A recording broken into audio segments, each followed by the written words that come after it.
Hi and welcome to another sketchbook tour video.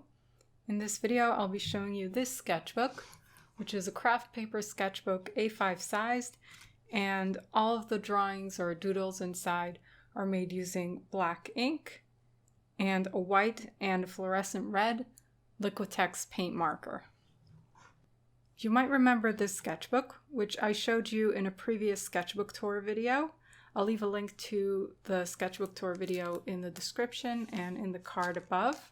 And after I finished this sketchbook, I went and bought another one just like it. So in this first sketchbook, I already experimented with the fluorescent red Liquitex paint marker and the white Liquitex paint marker, and I wanted to continue that exploration. And that's what I did in this sketchbook. So I wrote down when I started and when I finished this sketchbook. It doesn't have a lot of pages, so I finished it pretty fast. And this first page is just a page of leaf shapes and then embellished on top using the technical pen, probably 0.5 technical pen. In order to get these flat painted shapes, I needed to go over the color once or twice, so there are like 2 or 3 coats on each of these shapes throughout the sketchbook. What I love about using paint markers is that they're opaque and they're quite easy to use, so you can get the same effect with acrylic paint and it'll probably cost you a lot less than paint markers. But paint markers are portable and they dry faster and they're just easier to use. On these next pages, you can see that I experimented with some doodle elements and with leaving some of the space without any paint marker and doodling over top the paint marker as well. So I repeated some of the doodle designs, and in some cases I switched up the design. And over here it's pretty much repeated, the exact same pattern repeated. I probably first drew in the shapes and then colored them in and then reinforced the outlines and added the final embellishments on top all of the shapes. Funny thing about these specific paint marker colors, I just picked them without thinking too much and without planning to get any paint markers. I just saw them in the store and chose them.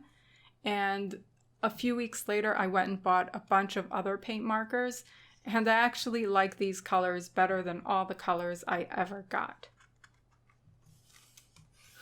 What I like about this page is that it's quite random, and you've also got this strip that looks sort of like one unit. And you can tell here that I first drew these lines and then painted this shape, and then embellished on top of this shape and embellished around this shape. So it's a process of starting with the paint marker, then going to the pen, or starting with the pen, then the paint marker, then the pen, usually. And this one is more like a repeat pattern. So I just drew these snakes and then embellished on top of them and around them using a technical pen. So sometimes I like to repeat the same design on the same color, and sometimes I like to switch it up. So there's sometimes more uniformity and sometimes less uniformity in my doodle artwork. Here's a super simple design which I actually really like. It's just some spots of the paint marker, and then I outlined it, and you can see that I left a gap between the paint and the outline, and then just some chunkier lines. So this was probably done using the 1.0 millimeter technical pen because the lines here are pretty broad. And on this page, I just had some leaves going in all sorts of directions. Probably this is the right direction. I had some leaves going in all sorts of directions, some of them with the same embellishment on top and one of them with a different embellishment for some reason, and then some other elements that are hopefully interacting with each other in some interesting way. This one I don't really love. I just drew these shapes, embellished each one with a different design, and then added these stripes with different doodle designs in the background. I do like these pebbles though. And here's another leafy one where I experimented with a different layout of the leaves or the scallops. This one, I think I used one of the fountain pens that I got because I can tell that the ink is sort of blotchy and doesn't stay so well on top of the paint marker, and also it's not as black as a technical pen. And here's an experiment with piling these shapes, and you can see that I first drew the painted part and then I drew these circles on top. Liquitex paint markers reflect light and they're quite shiny and pleasant, as opposed to Uniposca paint markers, which are a lot more chalky and matte looking. And the Liquitex ones don't tend to pick up the paper as much.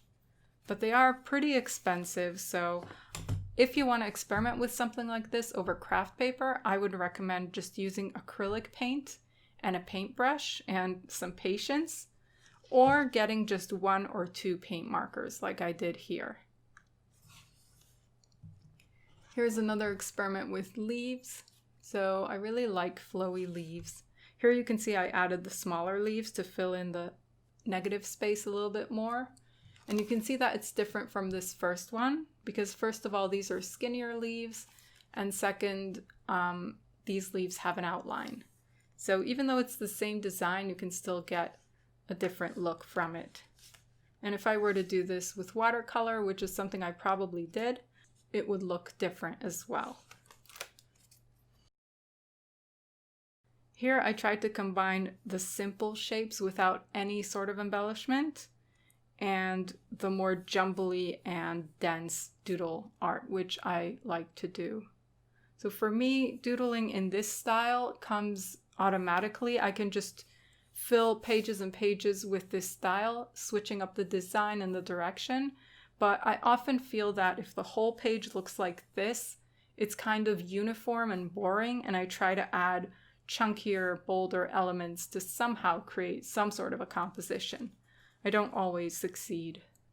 And here I like this area where I have these 3 leaves in the same design and with these circles in the background. And here I went back to the jumbly doodles. Typically, I don't have a plan when I doodle. I just go for it and see what happens. And oftentimes when I look at the finished doodle, I say, oh, maybe I should have done more of this or less of that, but it's already too late and it's hard for me to plan in advance. So that's something I might try in the future. But sometimes when I plan, it doesn't necessarily come out better than when I don't plan. Here I just painted these circles and doodled in the background. Even though there are some interesting things happening in the background, like I like these leaves that repeat themselves with that same background, I don't think it stands out because what stands out is the color, because it's much brighter than the paper.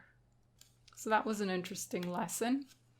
Here's another one with some simpler designs and then more jumbled designs.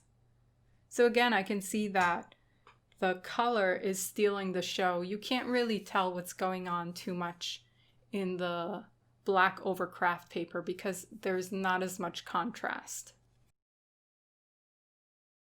Here's another leafy one where I combined both red and white leaves, and I also changed the direction of the leaves. So the red ones are going this way and the white ones are going that way. It's really relaxing to just draw leaves sometimes. And here's one with lots and lots of these ribbons. Some of them look like this, and some of them are this black, thick black line, which I really like. And I actually used this in another doodle, or in several other doodles. And again, I have this idea of putting some leaves next to each other and having some sort of a uniform background behind them, and here as well, and over here. I really like this black area because it's starting to compete with the contrast of this white. It's not as contrasty as the white and black, but it grabs your attention a little bit. And I can see that I experimented with some designs I don't usually use, like these stripes and these rectangles floating in the air. And I repeated the stripes here and put them inside this cloud shape. So when I look back at my sketchbooks, I remember that I had some good ideas that I might like to try again, and I often forget about them and I don't go back to them, but I really should. Here, I guess I was trying to create some sense of movement using these teardrop shapes. And in the background, I drew these thicker lines or thicker pipes and then added my jumbly doodles in the background. And I reused this idea in a future page, so we'll get to it in a bit. Here's another experiment with packing scallop shapes, so they're going in this direction. And I decided to have all of the white ones with the same doodle design and the red ones with the same design, and then the ones that weren't painted, some of them share the same design. And so there is some kind of a pattern to it. And I really like that. It takes me a bit of discipline to repeat the same thing over and over. I usually just switch it up so much that there is nothing repeated, so I rather like this page. Here I experimented with straight lines, so I guess I drew this first in pencil, and then I drew the outlines in black pen, and then colored in some spaces and doodled in the center. And here's another one which I don't like as much, but I guess I tried to experiment with a simpler pattern up here. I really like the way that the paint is only on part of the shape though. So sometimes even if you don't like something that you did, you might find part of it that you do like. Like here, I like that the black is wrapping around the shape. It reminds me of how water sticks to a surface like this. So if I were to take some time and try and grab ideas from here, I think I could find quite a few good ideas. So we'll see if I do that at some point.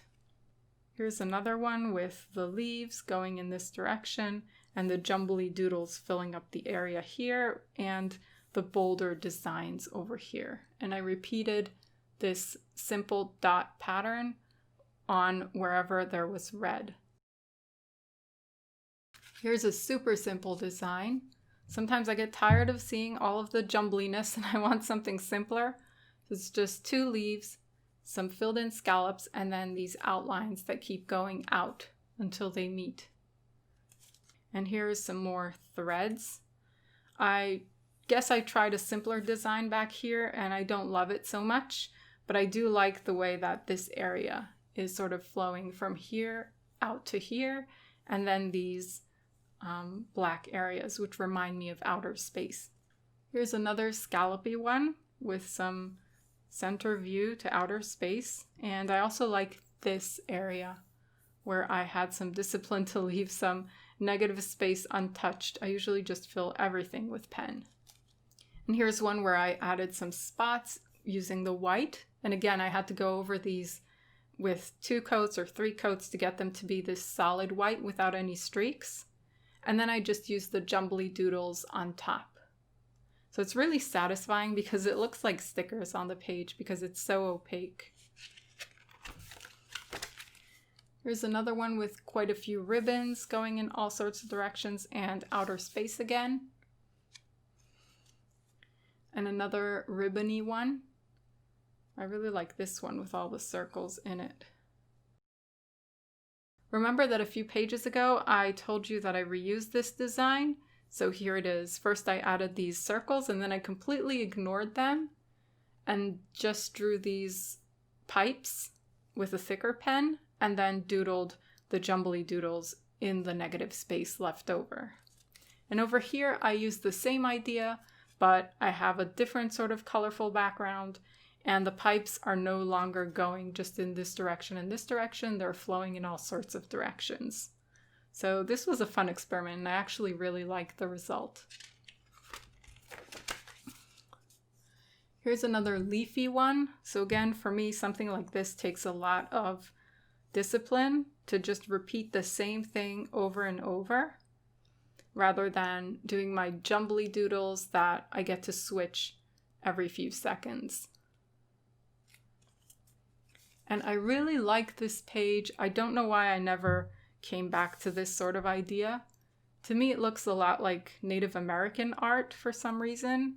And as you can see, I repeated this dot pattern on all of the red parts and repeated this leaf design on these 3 white leaves, and also this stripe design on these leaves. And it's leaves only and quite a bit of breathing room as opposed to my other jumbly doodles, so I really like it. This one takes a lot of patience. You just draw a bunch of ovals and they're facing inward and they spread out from each center point. And then I fill in the centers. So I repeated this idea with watercolor, I think, where I fill this in with blue. Here's another one. I don't love it too much. And this is the last page. It's just these swirls and the negative space in between. So I need to pile them up as I go and leave some sort of an interesting negative space. This also takes a bit of patience because I'm just repeating the same thing, which is harder than switching things up, I think. And that's it for this sketchbook tour. I hope you found this interesting and inspiring. If you did, please leave me a like and a comment down below. I really love hearing your reactions to my sketchbook tours and to my YouTube videos. And if there's anything you'd like me to show in a video, whether it's a sketchbook tour or a specific drawing, if you'd like us to draw it together or something like that, let me know in the comments and I'd be happy to add that to my list. So thank you for watching and I will see you in the next one.